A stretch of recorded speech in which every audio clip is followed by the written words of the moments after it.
Today we will discuss about casual taxation persons, often referred to as CTP. First, we will begin with the definitions. What is the definition of the casual taxation? Taxable persons, CTP. CTP means a persons who occasionally undertake transactions involving supply of goods and services or both in the course or furtherance of the business, whether as agent, principal, or in any other capacity, in a state or union territory where he has no fixed place of business. If we analyze these definitions, this is in separate part. So we can now come to the concept of this CTP. In the definition we have observed, there was a word occasionally. What is the meaning of word occasionally? How it should be interpreted? Occasionally should be interpreted as non-recurring, means it is infrequent. If the transaction is frequent, then it is not occasionally, and therefore it is not CTP. So here the meaning of word occasionally means non-recurring. It can recur 1 or 2 times, not continuous basis 4 times, 5 times. In that case, it will not be called occasionally, and then regular registration has to be taken. Second concept is that the CTP should not have fixed place of business in the state in which he is asking for registrations. And third, supply. If it is a supply, then only he may be termed as a CTP. If there is no supply, then there is no requirement of getting any registration for the CTP. So here we can refer the Schedule 3. Schedule 3 refer the activities which are not supply. So in those cases, there is no need of any registration for CTP. We can also quote one more example when X persons is registered in Delhi. He takes his goods for display purposes in an exhibitions which is in Mumbai. And he has no intention of selling those goods over there. He only wants to showcase his product. And whatever the order will be generated, it will be generated by the Delhi team. In that case, there is no supply because it is only for display purposes, and therefore there is no need of CTP registration in Mumbai, Maharashtra. Next, we come to the next slide, which will talk about interstate supply versus CTP. Here, there may be confusion which is the interstate supply and which is the CTP. In interstate supply, we can say will happen only when the location of supplier is in one state and the place of supply is in another state. And in CTP, location of supplier and place of supply is both in the same state. We can say in CTP, it is generally called intra-state sale and interstate sale in case of non-CTP. We can quote one example, an event management company which has an office in Jaipur. He entered into a contract from its Jaipur office for managing an event in Mumbai. Then, although place of supply is in Mumbai, because Jaipur office is supplying services to the Mumbai, it will be the case of interstate transaction of services. Similar example we can give for the CTP also. In the same example, if Jaipur office, an event management company, set up a temporary booth in Mumbai in exhibitions or a mall to grab the opportunity available in the Mumbai on New Year or any other occasion for managing the event pertaining to that event. He is liable to obtain registration as a casual taxation person for supplying the event management services, because in that case the supplier of the services is in Mumbai, as well as place of supply is also in Mumbai. So now we have made distinction between CTP and interstate. There should not be any confusion, because sometimes there is confusion whether it is interstate sale or CTP. Now we come to registration part. Section 24 of the CGST Act says that in case of CTP, registration is compulsory. This section 24 override section 22 subsection 1, which specify the threshold for registrations. Suppose in the case of normal estate, it is 20 lakhs, and in case of a special category estate, it is 10 lakhs. Then what does it mean? It means that even if turnover is below the threshold limit, suppose in normal estate, it is lower than 20 lakhs. We can give the example. Suppose supplier is in Delhi, limit is 20 lakhs. Although extended limit is 40 lakhs, but threshold limit is still 20 lakhs. So limit is 20 lakhs, and the party has a turnover of 10 lakh only. And he transferred the goods to the Noida for certain exhibitions of 2 lakh rupees. And in Noida, he make a sale of 1 lakh rupees. Then in that case, what is the turnover? Aggregate turnover. Aggregate turnover will be 20 lakhs local sale in Delhi plus 2 lakh interstate sale, which is the transfer, plus 1 lakh sale in Noida. It is 13 lakhs. It is still below the threshold limit of 20 lakhs. But CTP registration is compulsory in the case of casual taxable persons CTP. So even if the sale is Noida is 1 lakh and aggregate turnover is less than threshold limit, but still the registration of CTP is compulsory in UP. Now we come to section 23. Although section 24 does not override section 23, it only overrides section 22 subsection 1.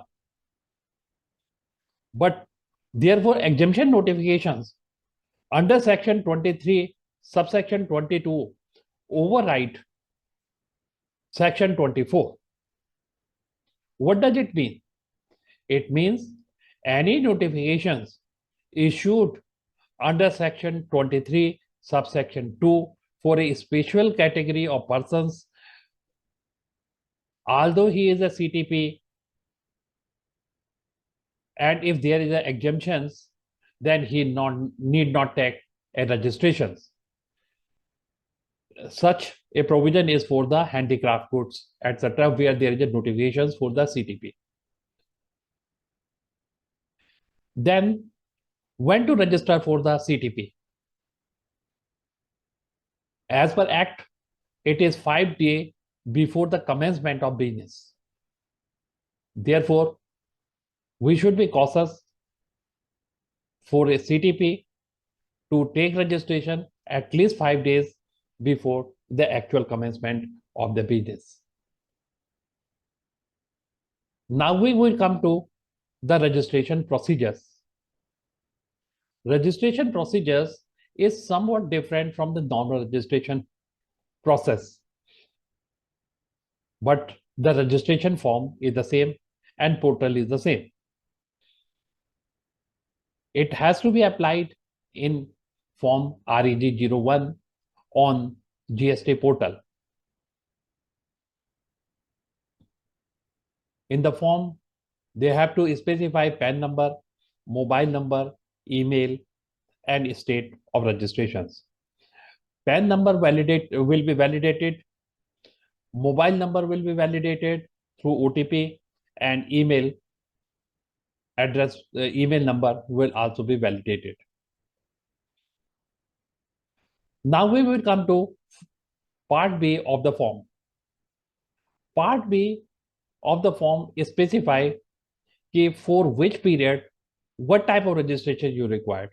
So we have to enter, we need registration as a casual taxable persons. And what is the period of registration? There we have to specify the period. Period may be 10 days, 20 days, 30 days. But the maximum period for registrations as a CTP is 90 days. Therefore, whatever we apply, that should not exceed 90 days. This is one part. And we should also estimate our sale and tax liability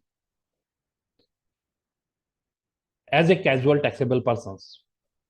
And this sale estimation should not be done of the total sale.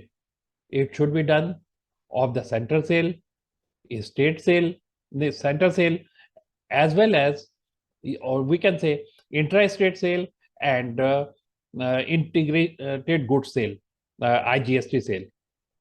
And we have to estimate the liability for both separately. Intra-state sale, CGST, SGST, and inter-state sale, IGST.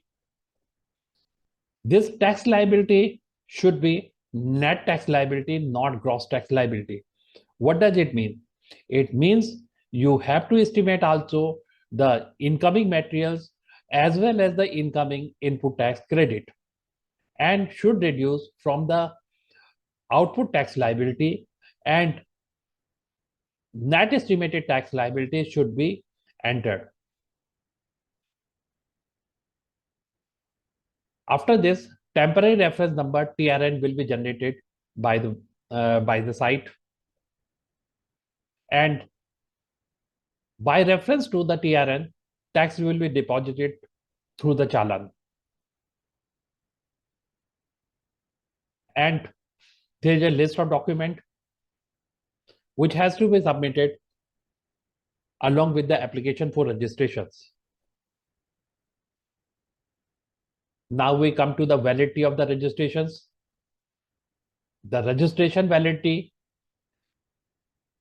is for the period which has been specified in the applications, which may be 10 days, 20 days, 30 days, whatever is mentioned in applications. But the maximum period cannot exceed 90 days. Next question arises, suppose first registration we have taken for 10 days and we still feel that this we need further extension of 30 days. Although the period is 40 days, which is below 90 days, can this registration be the same? No. Registration will be the same, but application has to be moved for extension of registrations for the another period of 30 days. Then total period will become 40 days. But the law says in the first instance, you can get maximum 90 days, and in the subsequent stage, you can get another period of 90 days. Total maximum period may be 180 days. Suppose we have completed the period of 180 days, or in our example, we have covered 10 days in the first and 30 days in the second, total 40 days. And we want further extension, although it is below 180 days, but it is not the 180 days, it is the number of extension. Only one extension is possible. So no further extension will be allowed. And you have to take normal registration beyond the above period. What will happen if the estimated tax liability is short or excess? If it is just short, estimated tax liability is short compared to the actual tax liability, then what will happen? Suppose the liability is 1 lakh and estimated tax liability was 40,000. In that case, you have to deposit 60,000. Then the question comes whether any interest is payable under Section 50. No, interest is not payable under Section 50 or any other provision of the Act. What will happen if you have deposited the excess money? Suppose liability is 1 lakh rupees and you have deposited 5 lakh rupees. That in that case, excess 4 lakh you can claim as a refund through the online portal through RFD01. But after all the return for the period are furnished, this is a condition. Because therefore taking refund is more onerous compared to paying tax. So we have to be very careful in estimating tax liability. Other issue of casual taxable persons or CTP. Return filing is the same as for the normal registrations. There is no difference. So we are not touching upon it. We will cover it separately when we will cover for the normal provisions. Annual return for the CTP registration is not required. Input tax credit process is also the same as for the normal registrations. But we have to be very careful in input tax credit issues. Because in CTP, we are registering for a very small period of time, for 10 days, 20 days, 30 days, etc. And sometimes bill comes after that, after the period when we have to file the GSTR 3B. And we have applied for the closure also. So that input tax credit will be waste. Suppose we have taken registrations for the month of November 15 to December 15. Or we can say 1st December to 15th December, to be clear. So in that case, we have to file our GSTR1 by 20th, by 10th, and GSTR 3B by 20th. And in GSTR 3B, we have to claim all the input tax credit. But the party from whom we have taken the services is on the quarterly return. He has to file the return up to 31st January, not 20th January. Then in that case, what will happen? Because in that case, we will not be able to take input tax credit because those invoices will not be appearing in our GSTR 2A. So we have to be very careful and we should plan. And my suggestion is that we can take the argument that this credit will be available to us because The person who is filing the quarterly return is also filing it within the timeline as allowed by the Act. Therefore, we are also eligible to claim this credit, but there still we have to be very sure that the other party filed within time. This is all about the CTP. Thank you.